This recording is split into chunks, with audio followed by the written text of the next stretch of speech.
prefer metaphysics over spirituality, because I remember when I'm reading someone, colors are energies that have names, right? So for me, when I see a lot of purple in somebody's space, that purple tells me that it's spiritual energy.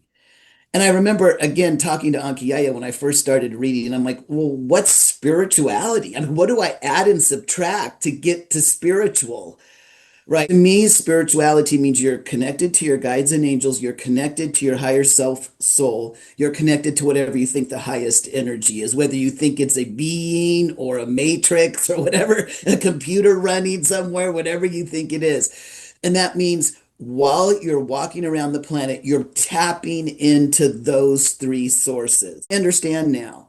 But as far as the metaphysics part of it, one reason I love the term metaphysics is because you can define that word as meta meaning beyond. So it really means beyond the physics. And as we know, our quantum physicists are getting super smart, super fast. So really the field of metaphysics is shrinking because they're going so far out. Yes. So this is the model that I've used. And so far, I call them energetic experiments, where I try to test my thesis, right? So I mentioned that um, energy and information are the only two things that there are in this reality.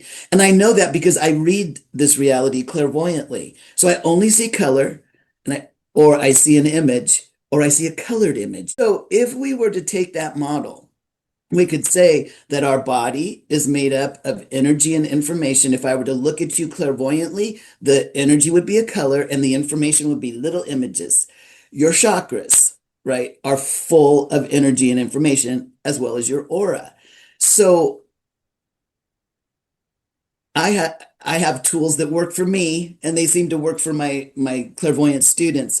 The tools that allow you to control the energy and information in your body chakras and aura. So um, I teach 6 fundamental tools that help control the energy and information in your body chakras and aura. The last tool is some protection to keep out other people's energy and other people's information.